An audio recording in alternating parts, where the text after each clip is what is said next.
Армысыздар, аяулы ардақты біздің сүйікті көрермендеріміз. Тамыры терең, тарихы кеңінен жайылған киелі өнер орда Алматы мемлекеттік қуыршақ театрына табаны күректей 85 жыл.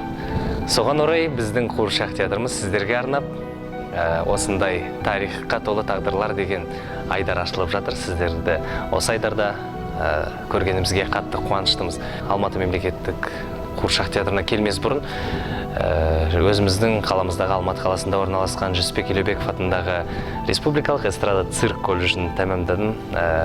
Қуыршақ актер мамандығында менің алғашқы мұғалімдерім, ұстаздарым Серік Мақұлбеков және де Майса Омарбекна, Жанар Айжолова осы үш кісіден тәлім алып, осындай керемет тарихы терең қуыршақ театрына қадам басқан болатын осыдан бірнеше жыл бұрын.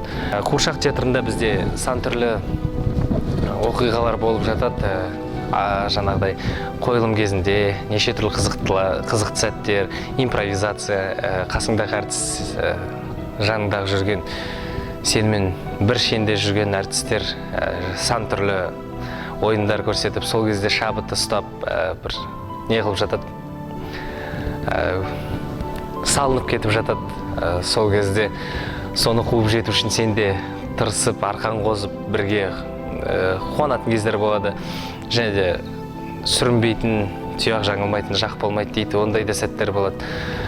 Оның бәрін қарап тұрсақ, өмірдің бір қызығы. Қызықты сәт демекші.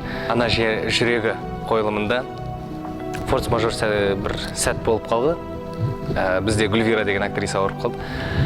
Соның орнына шығу керек болды. Сол кезде бір Гүлвираны ауыстыратын болып қалдым. Ол жаңағы әйел адамның образында, қыздың образында жылқы болып келеді. Сол Гүлвираны ауыстырған кезде ең қызықты сәт, барлығы бала жылқыға ғашық болу керек, қызға. Ал мен сол жылқыны ойнадым. Жылқыны ойнап жатқан кезде Гүлвираның және де мынандай бір сәті бар.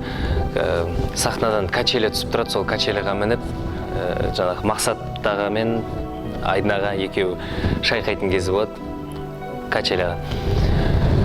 Сол качеляда шайқалып тұрып, айналдырып жібере салады.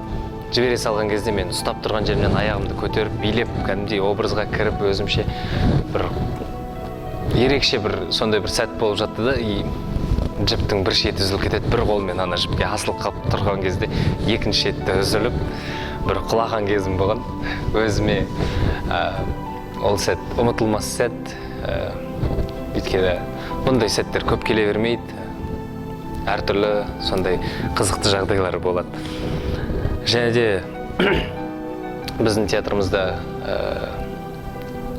өкінішке орай дүниеден озған Владислав Рафаэльевич деген өте керемет кісі жұмыс істеді, қызмет жасады. Сол кісімен бірге қызметтес болғаныма өте ризамын.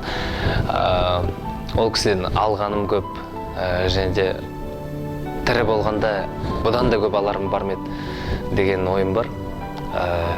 Ол кісінің қуыршақтарын өзі жақсы қарайды, жақсы ұстайды. Қуыршақты ерте келіп қойылым алдында қуыршақтарын қарап, реттеп, жүргізіп көріп, ешқай жерінде ешқандай ақау жоқ па, соның бәрін тексеріп жүреді.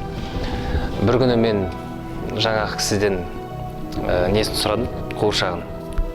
Кішкентай Бақашықтың шымшытырғы оқиғасы деген қойылымда Қырылдақ деген нені ойнайтын? Хрип кейіпкерді. Сол кейіпкерін сұрап, мен суретке түсейінші десем, бермей қойды. Влад, пожалуйста, да, я сфотографируюсь и сразу отдам десем. Нет, нельзя, деп артынан қалмай жүріп, соны суретке түсіп алдым. Содан бір-екі жыл өткеннен кейін жаңағы Влад дүниеден озды, өкінішке орай. Жаңағы қойылымда Қырылдақ рөлін, Хрип рөлін қазіргі сәтте өзім сомдап жүрмін. Оған да ризамын өте. Сондай кісіден қалған, керемет әртістен қалған қуыршақпен өзім сол образда жүргеніме қатты ризамын.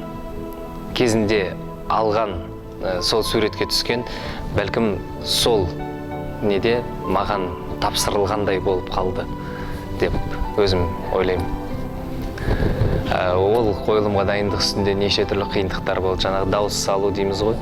Сол сияқты кездерде Владта ондай болмайтын. Влад басқаша жасайтын, анау қуыршақтың механикасы сан түрлі. Өзінің жаңағы қастары қимылдайды, кірпіктері қимылдайды, шашы қимылдайды, денесі созылады дегендей көптеген нюанстар болды. Соның бәрін игеріп шығам дегенше біраз қан сорпам төгілді. Бірақ сонда да ризамын.